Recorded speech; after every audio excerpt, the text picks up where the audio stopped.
Recently, Gothic tattoo artist, TV personality, and musician Kat Von D gave her life to Jesus Christ, and the response from the church has been interesting. And today on Geek Devotions, we're going to talk about an appropriate response to her salvation and to people in general.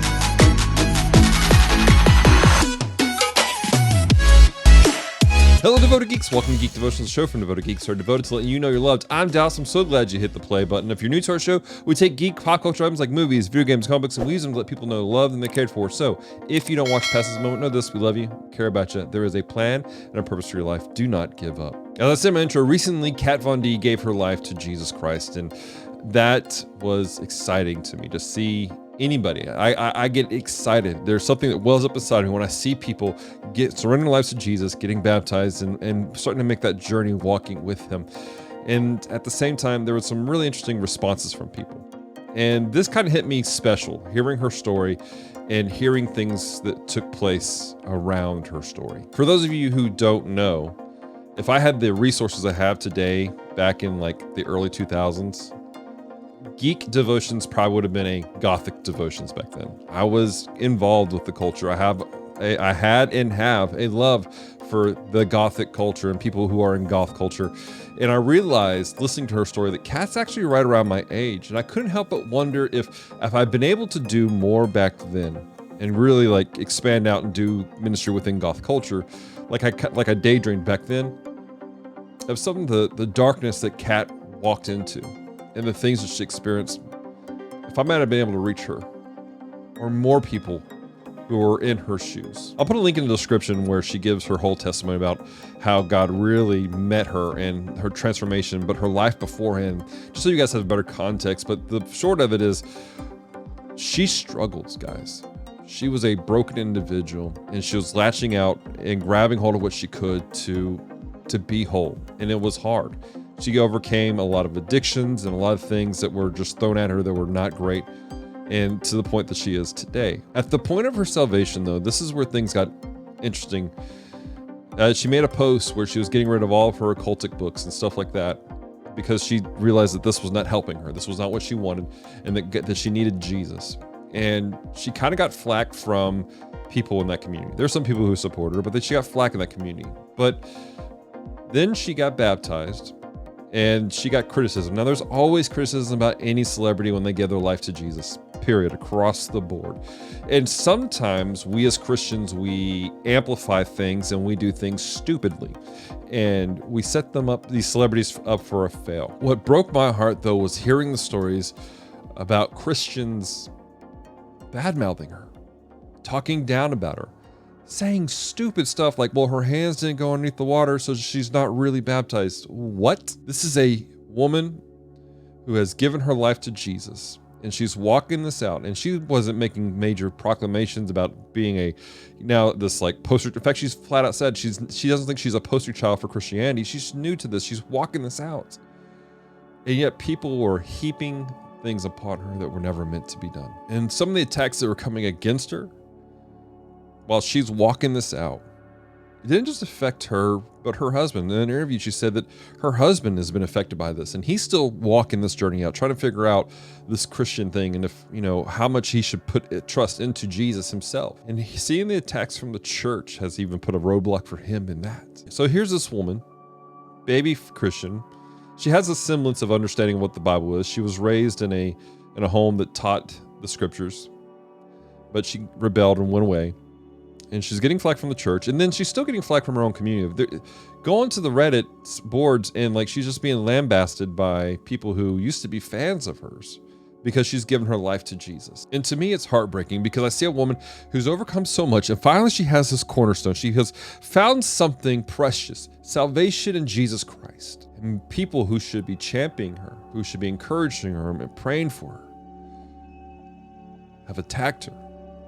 They've said some terrible things, and some of them haughtily are saying things as if they're trying to encourage her, but they're just being jerks. When people come to Christ, yes, there are those people who just this dramatic 180 and they're doing just completely different things and their mindset and everything's different. I have friends that's their testimony. One of my dearest friends, that was his testimony. He was a terrible individual before he got saved, a dangerous individual before he got saved. And today he is the kindest and most gentle person I've ever met, and he has changed my life personally. But then there are those that their walk with God, that at the point of salvation, they begin to make that turn. And whereas some people, their transformation is like a jet ski. They just do a 180, boop.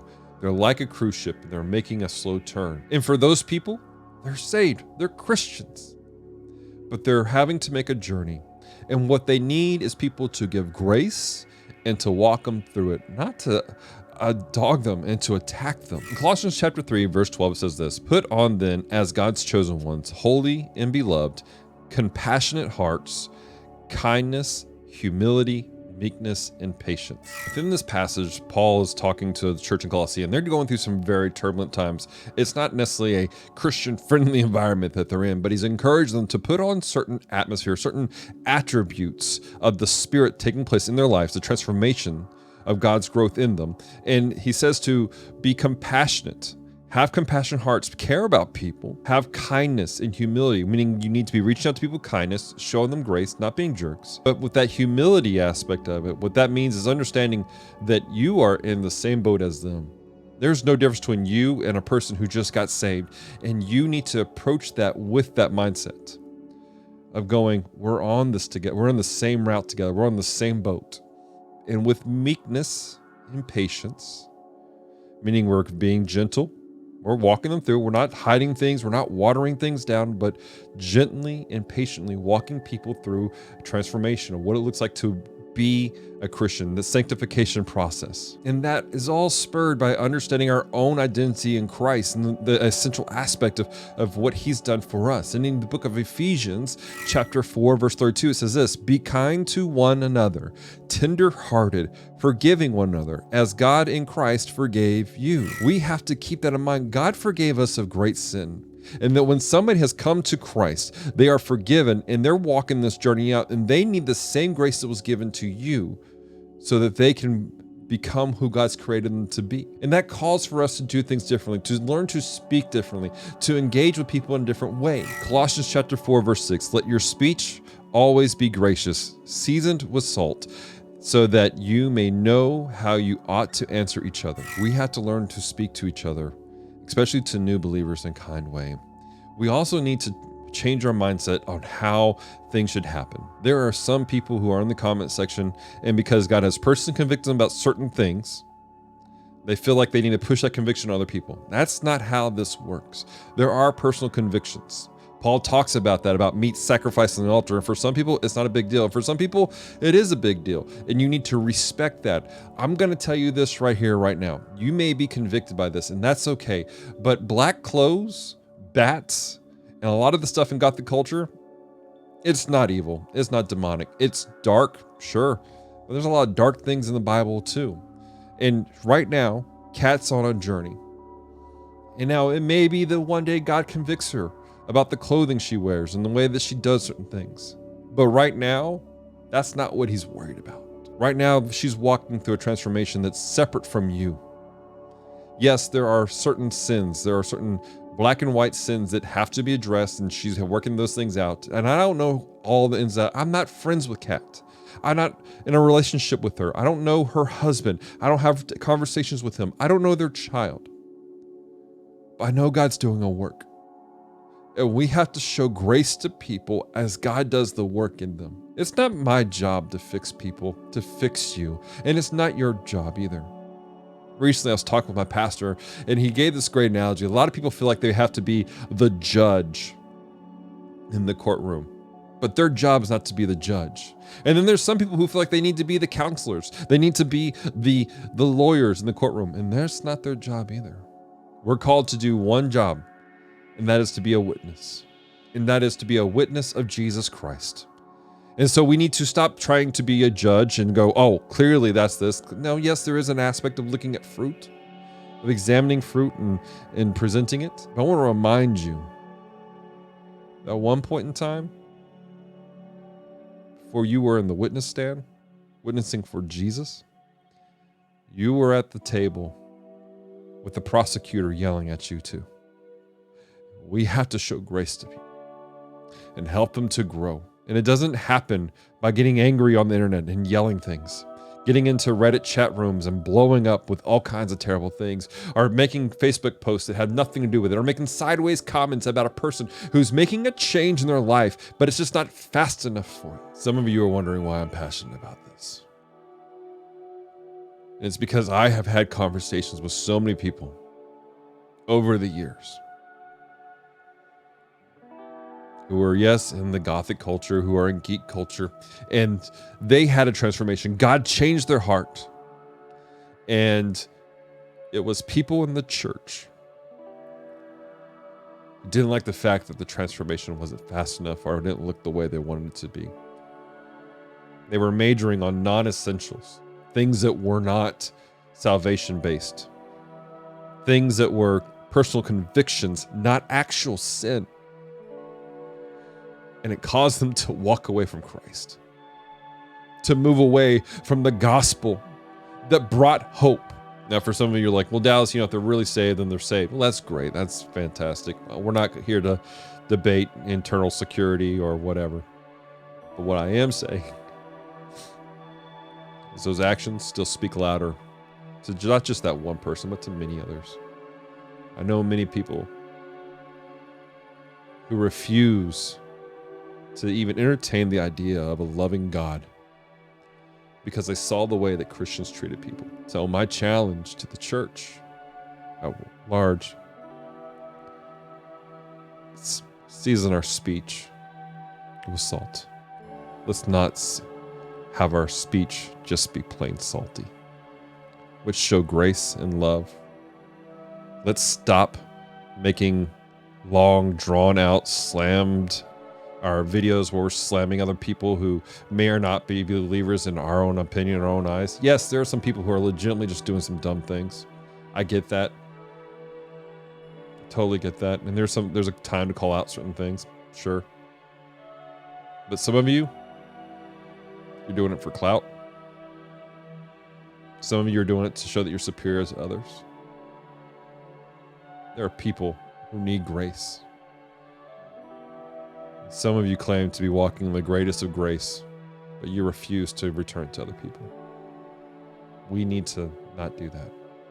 We need to show love and grace to people. I seriously doubt that Kat Von D will ever see this video. But in the event that she does, or perhaps, or Kat if you do, or maybe you're like Kat Von D and you just came to Jesus, but there are people who are attacking you because the transformation isn't quite as fast as they want it to be, and you're just trying to figure things out.